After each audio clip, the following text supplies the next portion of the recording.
ان کے یہاں آئی تھی، لیکن اس سے پہلے بھی وہ صرف چند بار ہی ان کے گھر آئی تھی، اور وہ بھی صرف 2-1 گھنٹے کے لیے۔ کچھ دیر تک کولڈ ڈرنک کی سپ لیتے ہوئے وہ غیر دلچسپی سے ڈرائنگ روم کا جائزہ لیتی رہی۔ پھر گلاس رکھ کر وہ ڈرائنگ روم سے باہر آ گئی۔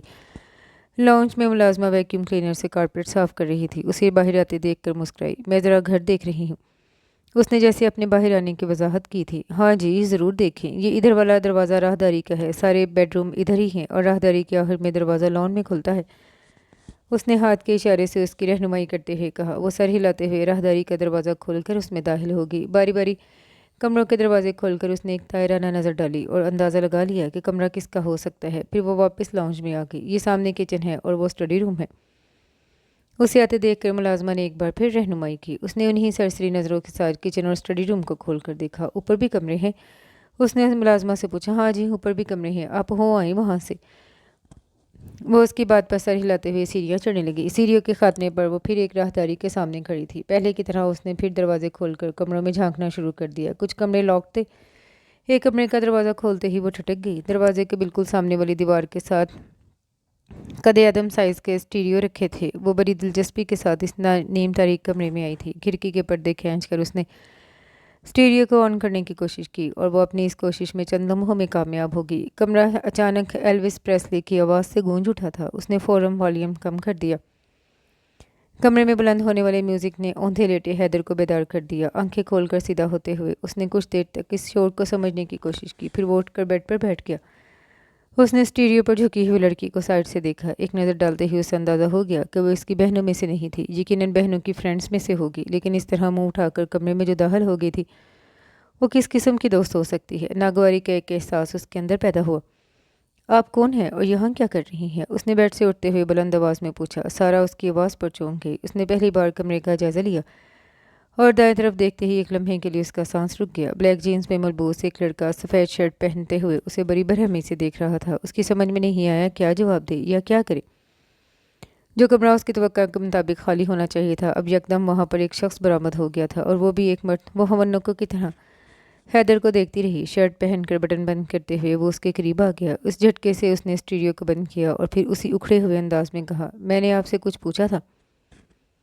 مجھے نہیں پتا تھا کہ یہاں کوئی ہے۔ سارا نے اپنی گھبراہٹ پر قابو پا کر بلاخر کہا، اوہ ویری ویل، اس کا مطلب ہے یہاں کوئی نہیں ہے، تو آپ کو منہ اٹھا کر یہاں آنا چاہیے اور پھر بغیر اجازت چیزوں کو استعمال کرنا شروع کر دینا چاہیے۔ اب گیسٹ ہو تو آپ کو آرام سے وہیں بیٹھنا چاہیے جہاں آپ کو بٹھایا جائے، یہ نہیں کہ منہ اٹھا کر کمروں میں پھرنا شروع کر دے۔ کسی لحاظ اور مروت کے بغیر بڑے کڑوے لہجے میں اس نے سارا سے کہا، سوری۔ کسی وضاحت کے بغیر ایک لفظ کہہ کر وہ دروازے کی جانب بڑھ گئی، اور وہ جو کسی لمبی چوڑی وضاحت کا منتظر تھا کچھ حیران ہوا۔ ویسے آپ ہیں کون؟ دروازے کے قریب پہنچ کر وہ اس کی آواز پر واپس مڑی تھی۔ ایک گیسٹ ہوں، پرسکون انداز میں یہ جملہ ادا کر کے وہ دروازہ کھول کر باہر آ گئی۔ پھر تیزی سے سیڑھیاں اتر کر وہ نیچے آ گئی اور واپس ڈرائنگ روم میں جانے کی بجائے باہر پورچ میں نکل آئی۔ وہ اس کے پیچھے ہی لاؤنج میں آیا تھا۔ اب اس کا غصہ بڑی حد تک ختم ہو گیا تھا۔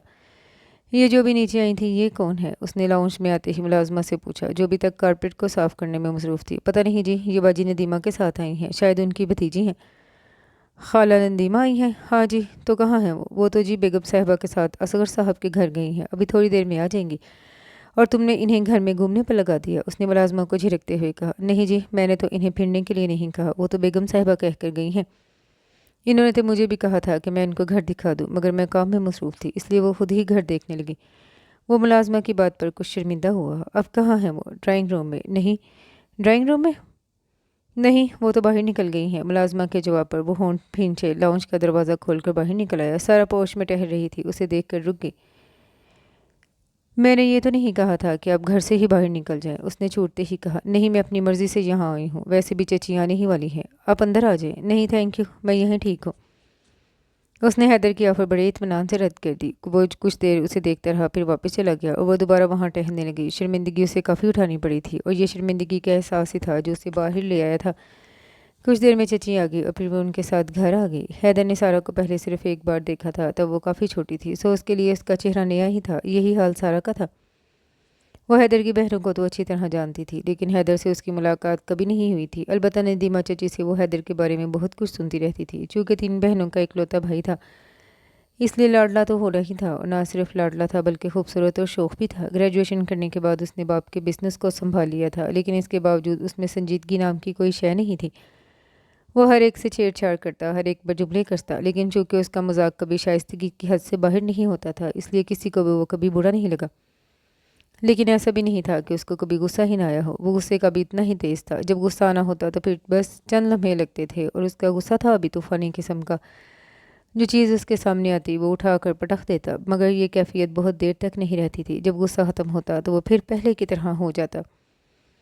اس ملاقات کے بعد وہ 2-4 بار اور سارا سے ملا تھا، یا یہ کہنا بہتر ہوگا کہ اس نے سارا کو دیکھا تھا، ایک بار خالہ ندیمہ کی بیٹی کی شادی میں، اور چند بار جب وہ خالہ ندیمہ کے گھر گیا۔ لیکن پہلی ملاقات کے بعد دونوں میں کبھی کوئی بات چیت یا سلام دعا بھی نہیں ہوئی۔ پھر بھی آہستہ آہستہ اس نے سارا کے لیے وہ جذبات محسوس کرنا شروع کر دیے جو کوئی مرد کسی لڑکی کے لیے کرتا ہے۔ وہ حیدر جیسی خوبصورت نہیں تھی، وہ سانولی رنگت کی مالک تھی، مگر اس کی آنکھیں بہت خوبصورت تھیں۔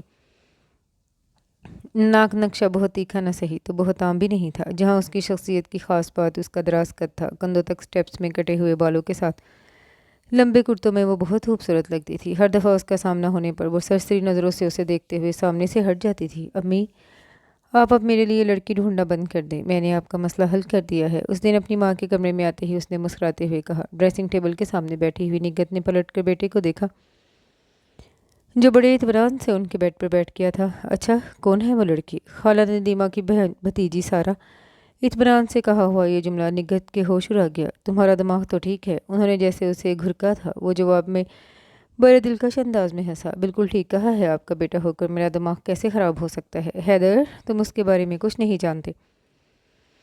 جتنا علم ضروری ہے اتنا میں اس کے بارے میں رکھتا ہوں۔ مثلاً یہ کہ وہ ایم اے اکنامکس کر رہی ہے، اس کے ماں باپ کی ڈیتھ ہو چکی ہے، اس کے تایا نے اسے پالا ہے اور وہ انہی کے پاس رہتی ہے۔ جائیداد نام کی کوئی شے اس کے پاس نہیں۔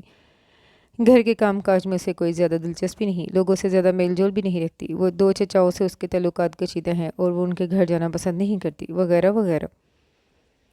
حیدر بڑی تفصیل سے اس کے بارے میں بتاتا گیا۔ اور تمہارے نزدیک ان سب چیزوں کی اہمیت ہی نہیں؟ نگہت نے جل کر اپنے بیٹے سے پوچھا۔ As a matter of fact, اگر اس کے تعلقات اپنے چچاؤں سے کشیدہ ہیں تو آپ کے لیے اچھا ہے کہ بہو میکے والوں کی تعریفیں کم کرے گی اور وہاں کم جائے گی۔ اگر اس کے پاس جائیداد نہیں تو اس سے کیا فرق پڑتا ہے؟ آفٹر آل مالی طور پر تو شوہر کو ہی سپورٹ کرنا ہوتا ہے، اور میں اس پوزیشن میں ہوں کہ اچھی طرح اسے سپورٹ کر سکوں۔ گھر کے کاموں میں اگر اسے دلچسپی نہیں تو یہ بھی کوئی اتنا بڑا مسئلہ نہیں۔ ہمارے گھر میں بہت سے نوکر پہلے ہی موجود ہیں، بعد میں بھی وہی کام کریں گے۔ وہ بڑے اطمینان سے تمام مسائل کا حل بتا رہا تھا۔ تمہارا دماغ خراب ہو گیا ہے؟ وہ ایسی کون سی حور پری ہے کہ ہم اس کا ہر عیب نظر انداز کر دیں؟ میں نے تمہارے لیے ایک سے ایک بڑھ کر لڑکی دیکھی ہے اور تم احمقوں کی طرح سب سے گھٹیا لڑکی کو سامنے لے آئے ہو۔ میرے کون سے 2-4 بیٹے ہیں جو ایک اگر اپنی مرضی کر لے تو میں دوسروں پر اپنے ارمان پورے کر لوں؟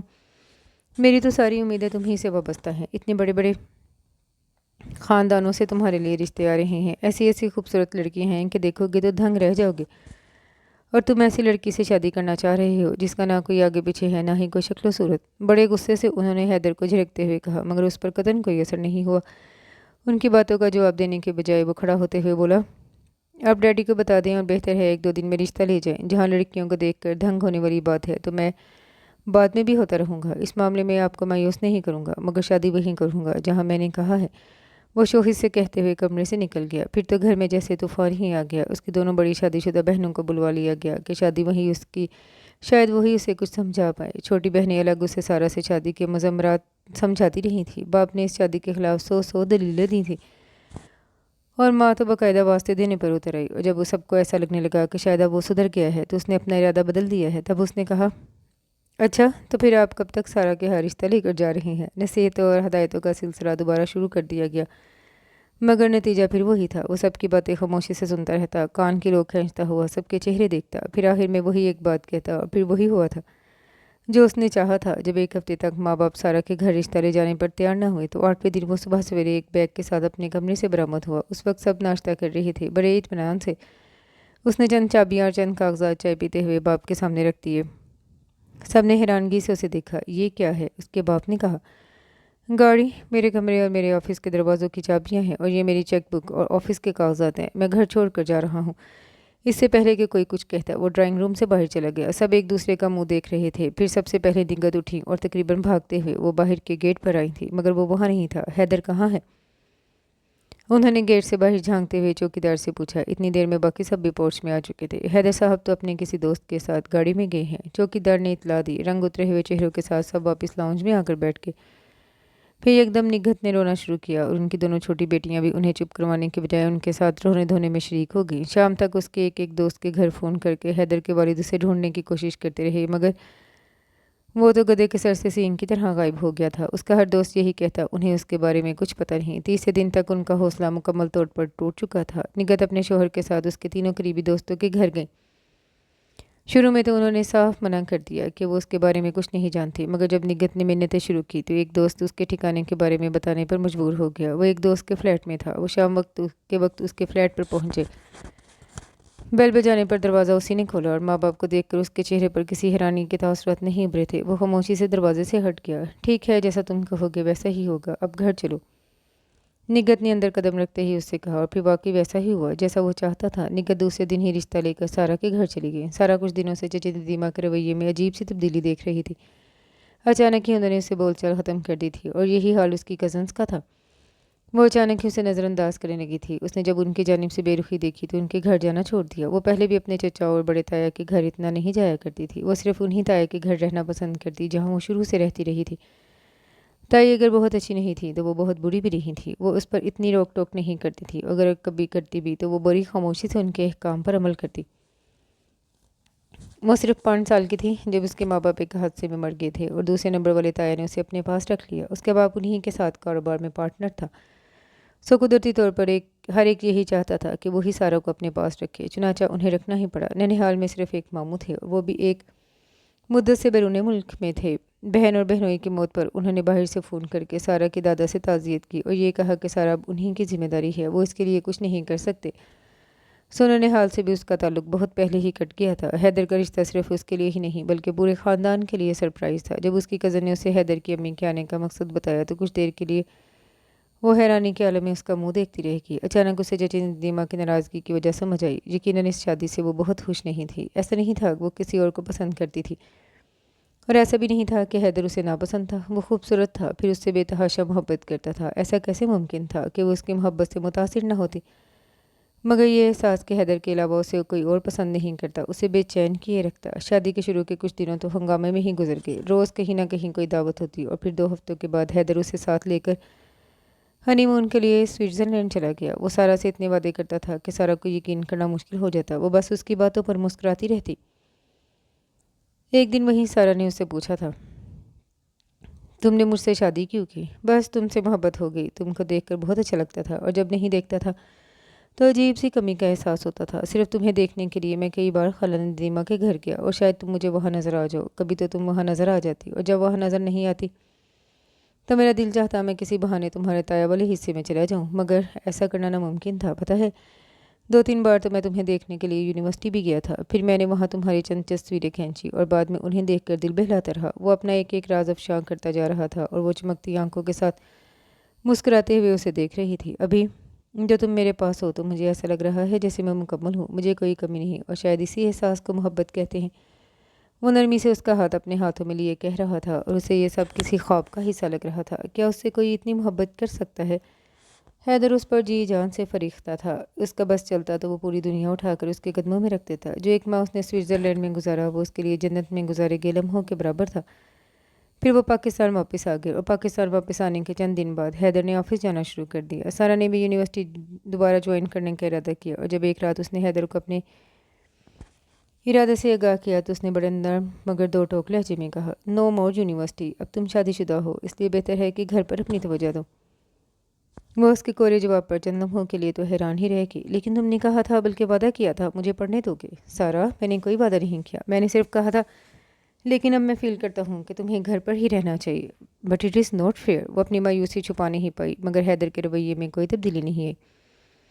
ویدر اٹ از فیئر اور foul you have to accept it. وہ اس کی بات پر روحانسی ہو کر چپ ہو گئی۔ حیدر اس کی کیفیت سے بے خبر نہیں تھا، مگر وہ اب گھر میں کوئی طوفان نہیں چاہتا تھا۔ وہ جانتا تھا اس کی امی اور ڈیڈی کبھی بھی اس کا یونیورسٹی جانا پسند نہیں کریں گے، اور اگر اس نے ان کی مرضی کے خلاف اسے یونیورسٹی بھیجا تو ساس اور بہو کے درمیان شروع میں ہی کشیدگی پیدا ہو جائے گی، جو وہ نہیں چاہتا تھا۔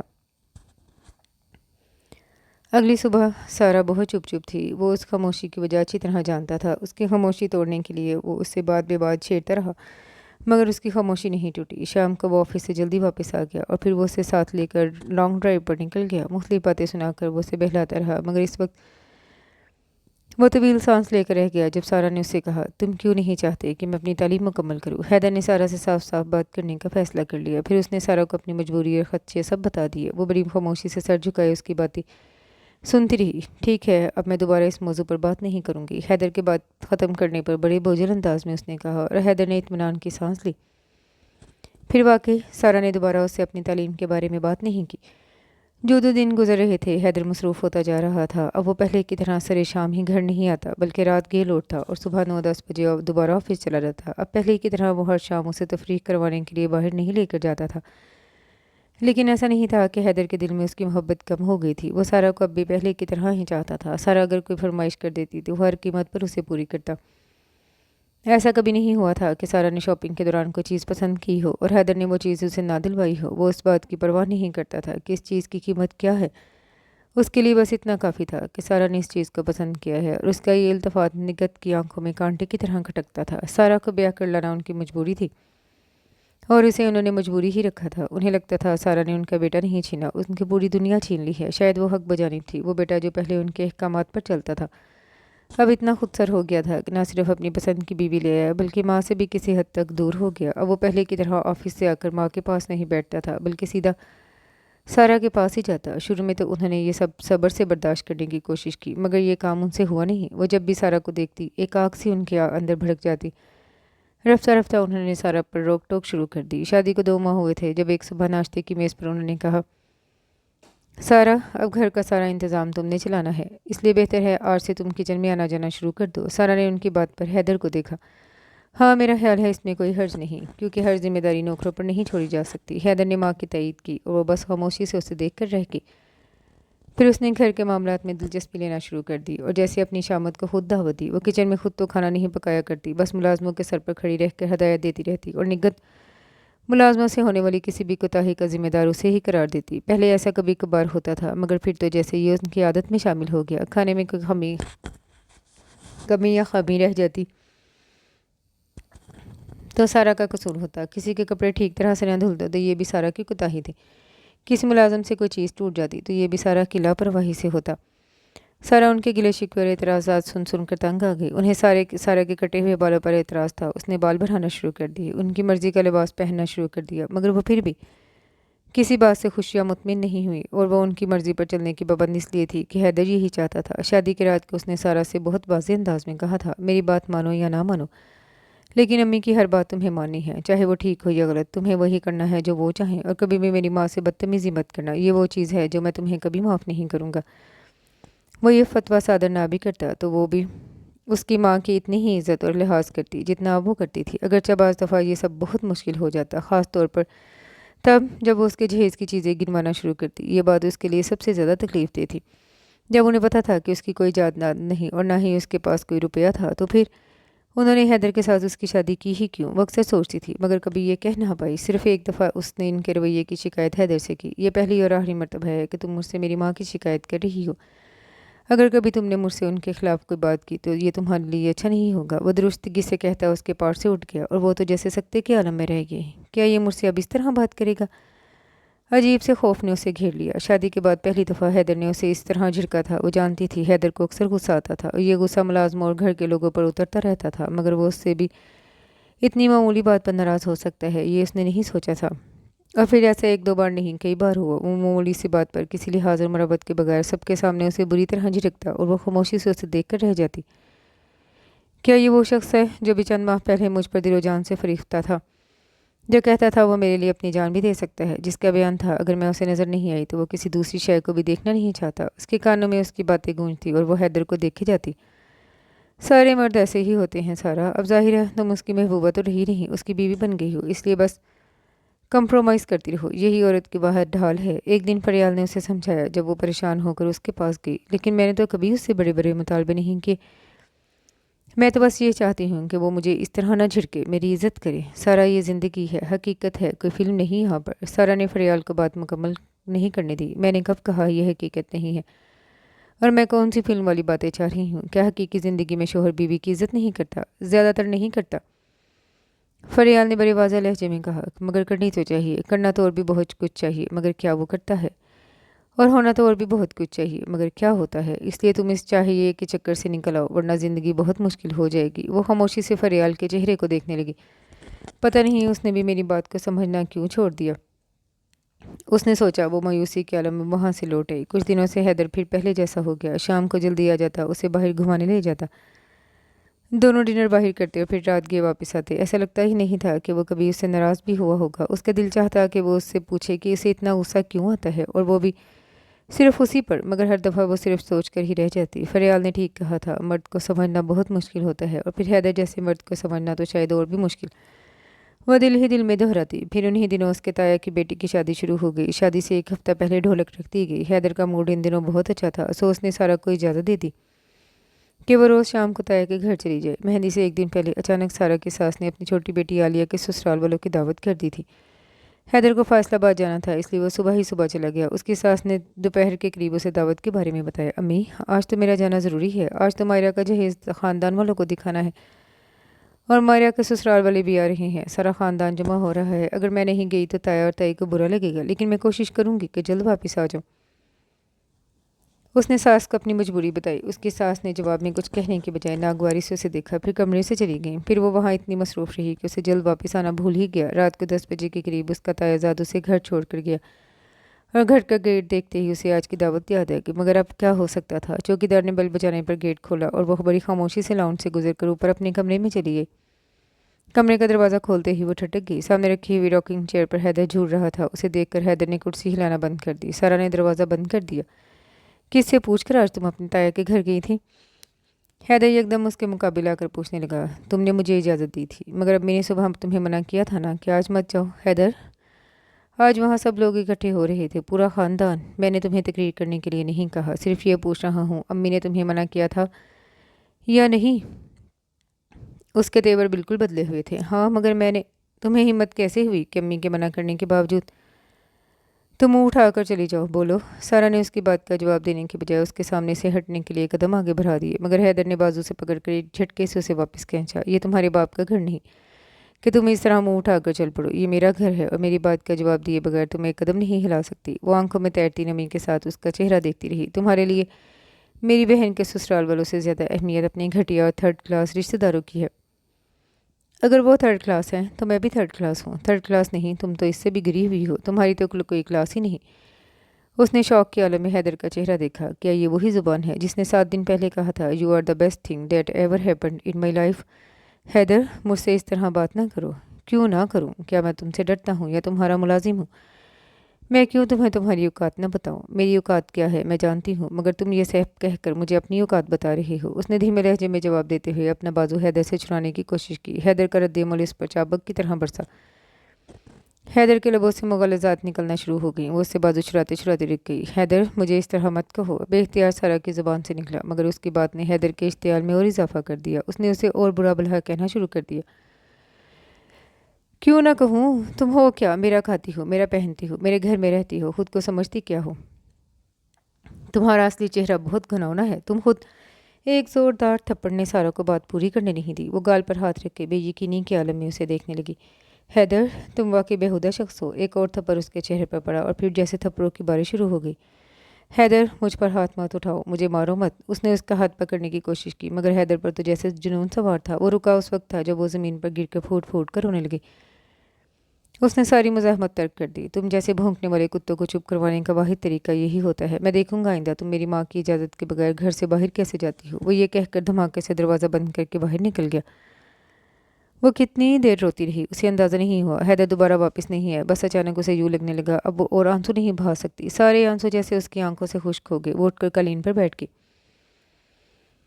بوجھل ہاتھوں کے ساتھ اس نے کھلے ہوئے بالوں کو بل دے کر باندھا۔ اس کا جسم عجیب بے وزنی کے عالم میں تھا۔ اسے لگا جیسے وہ کبھی زمین سے اٹھ ہی نہیں پائے گی۔ خود کو گھسیٹ کر وہ دیوار کے پاس لے گئی، پھر ٹیک لگا کر بیٹھ گئی۔ عجیب راحت کا احساس ہوا۔ If it were now to die, it were now to be most happy۔